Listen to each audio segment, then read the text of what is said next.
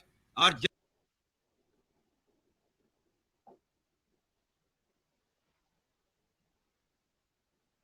You are on mute, I think.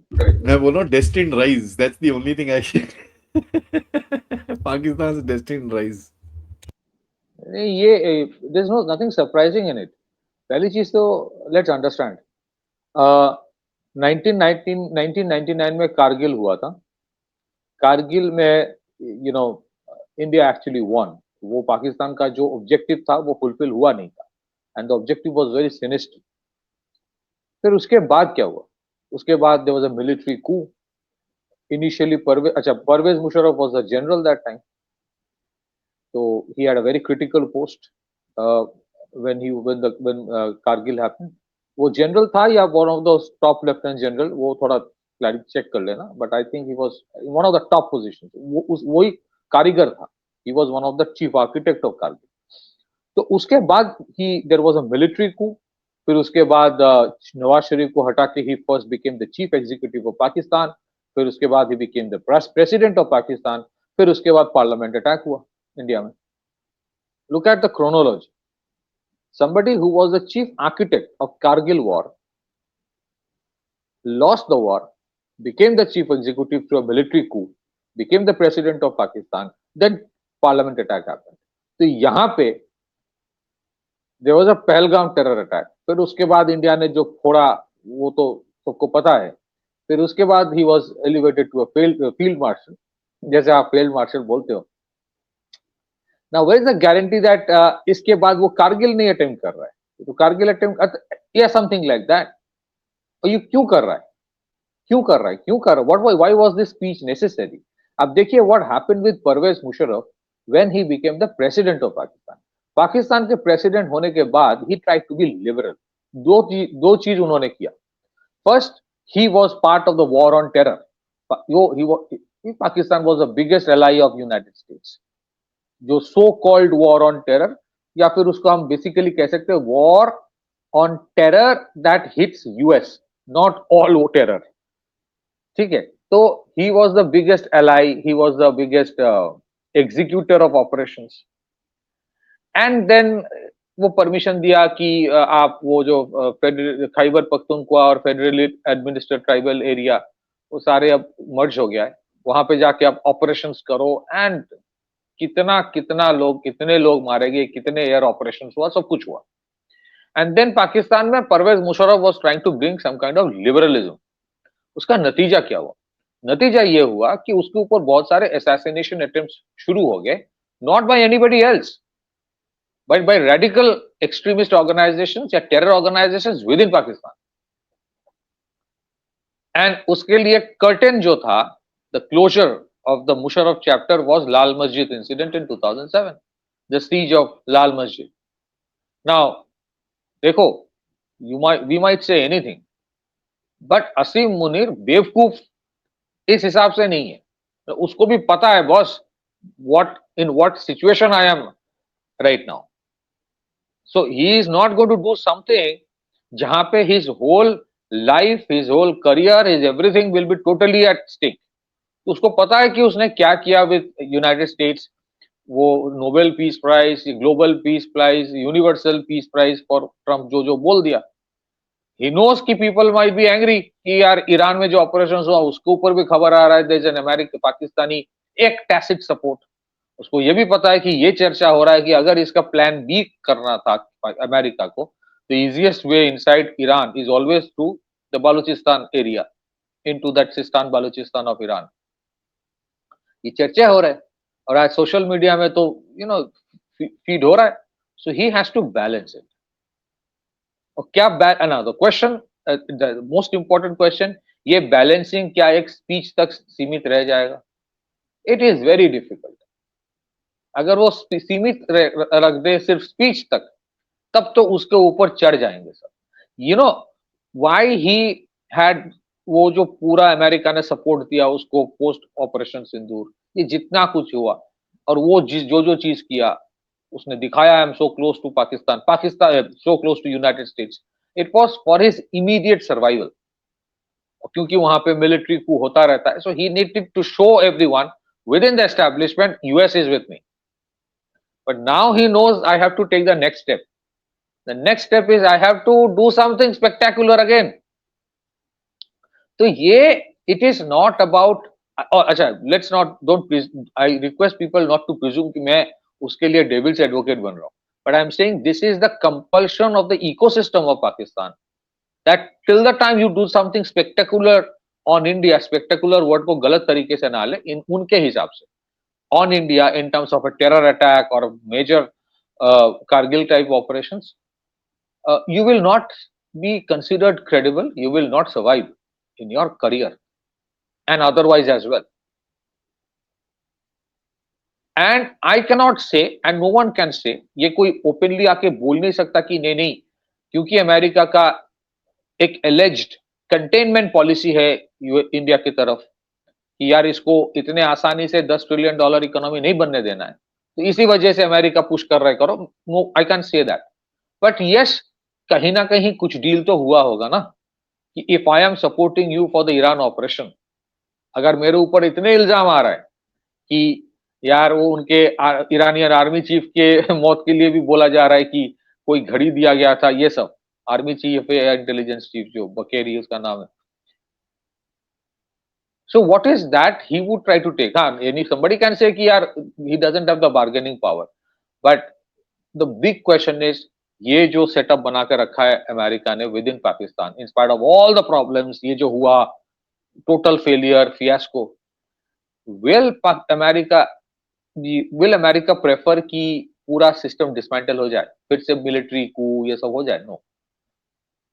तो कहीं ना कहीं अगर कुछ ये ऑपरेशन प्लान करे I don't know, but at least certain section of the establishment in West, मैं कोई country का नाम specifically नहीं ले रहा हूँ, they will keep an arm's length distance कि ठीक है थोड़ा बहुत कर लो, बहुत ज्यादा मत करो. That's why that is the reason Operation Sindoor is not over. That is what Prime Minister Modi said. And I'm sure military history अगर आप देखेंगे, अगर कारगिल के बाद पार्लियामेंट टेरर अटैक हो सकता है, तो पहलगाम टेरर अटैक के बाद एक कारगिल नहीं हो सकता, इसका क्या गारंटी है? It may not happen today. It may happen within a year. And I will come to the next part of something more. Back to you. For me, the main thing is, see, मैं कल रात मैं I've been covering this Pakistan में किया क्या है हमने for past some time, 2-3 मैंने वीडियोस कर दिए हैं इसके ऊपर, and I've been saying you know one thing very clearly कि यार there is something, these guys are planning something which is going to be, you know, because अगर आप देखिए they cannot sustain themselves without Bharat के साथ कुछ उल्टा सीधा काम करे हुए, right? So there is something that these guys will plan, बेवकूफी कुछ करेंगे, and let's see, the game will be, and we know that intelligence भी आ रही है कि they've started rebuilding these sites and this and that, which actually tells you कि भाई Pakistani army के हाथ में कितना है. Even if they don't want to, because they are going to take the punishment this time, they have to. And absolutely, एक related news है. The related news about detention of 36 Bangladeshis in Malaysia. And they were detained for creating Malaysian police busted, as per News 18, a radical network linked to ISIS and JMB. JMB stands for Jamaatul Mujahideen Bangladesh, arresting Bangladeshis who used labor routes and migrant hubs to plot Dhaka's destabilization from abroad. Now, ये जो radicalization Bangladesh में पहले से था, इतने बड़े पैमाने भी हो रहा है, तो पाकिस्तान will try to, अगर US या West uses another country as a proxy to destabilize another country, तो कौन सी गारंटी है कि Pakistan this time will not use a proxy to destabilize India? And that is why the threat from the Eastern Theater comes. आज जिस level पे अगर आप देखेंगे ना, बांग्लादेश में पिछले 7-8 महीनों में जिस तरह के रेडिकल एक्सट्रीमिस्ट ऑर्गेनाइजेशंस को जेल से छोड़ा गया, ये बोल के नहीं उनके ऊपर पॉलिटिकली मोटिवेटेड ट्रायल चल रहा है, और जिस तरह के मतलब भाषण वहां से दिया जाता है, सुसाइड बॉम्बिंग की बात हो रही है कि परमिशन दिया जाए तो इंडिया में जाके हमें फाइटर प्लेन की जरूरत नहीं है, 70 सुसाइड बॉम्बर्स भेज देंगे, ये सब बोला जा रहा है. फिर बहुत सारे स्पीचेस दिया जा रहा है by elements from Jamaatul Mujahideen Bangladesh, या बहुत सारे वो Bangla Tiger, ABT, Ansarullah Bangla Tiger, ये सारे ऑर्गेनाइजेशन खुली छूट है. They are doing everything they can on Hindus. That's another story. I don't want to digress, but somewhere I feel we all have abandoned the Hindus of Bangladesh. That's a reality. तो ये जो situation ecosystem इन बांग्लादेश में हो बनाया जा रहा है, जहाँ पे उनके आर्मी चीफ आके बोल रहा है कि द कंट्री में vertically split, that it is being analysis किया जा रहा है कि इट्स बिकमिंग अनदर सीरिया. इसका सबसे ज्यादा फायदा किसको होगा? तो सबसे ज्यादा फायदा किसको होगा? People know it. सो अगर somebody else have always used Pakistan as a proxy, क्या गारंटी है कि Pakistan this time will not use a proxy? So we have a threat from both the sides, and we do have a threat. इसीलिए the government has been mature enough कि कोई celebration नहीं है. Operation Sindoor is not over. It is just a cessation of conflict for the time being. It's a cessation.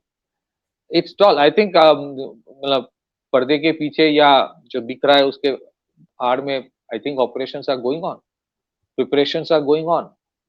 It may not be a full-fledged war, लेकिन I do not rule out two things. Number one, the possibility of another terror attack, major terror attack somewhere. Secondly, the possibility of another Kargil, and it may not happen in Kargil this time. And that is why I keep on saying कि भाई critical infrastructure को define करो.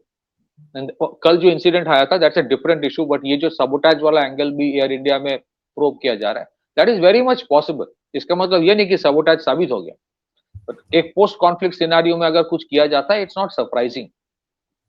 सो you have to define your critical infrastructure and protect them. हमारे यहाँ आज भी critical infrastructure protection act नहीं है। क्रिटिकल इंफ्रास्ट्रक्चर प्रोटेक्शन एक्ट आ जाता है, then you would have severe checks and balances measures कि कौन कौन कंपनी कहां कहां कौन कौन चीज में ऑपरेट कर रहा है, उसके साथ किसका कॉन्ट्रैक्ट है, what is it's security implication. ये होता नहीं है। इसी वजह से हमारे साथ टर्की का इतना प्रॉब्लम होने के बाद Turkey was operating our airports because you have not defined what is your critical infrastructure. With all due respect, CISF को एयरपोर्ट में खड़े करने से क्रिटिकल इंफ्रास्ट्रक्चर प्रोटेक्टेड नहीं होता है। It is far more complicated, and I have the highest respect for government of India. They know better than me, but I'm just saying. और कि there are, क्योंकि terrorism जो है ना, let's not presume that terror organizations या उनके जो mentor होते हैं वो बेवकूफ होते हैं। वो बेवकूफ नहीं है, वो radicalized है, but terrorism keeps on evolving as well. हमने देखा है कि ISIS has been very sophisticated in its operations.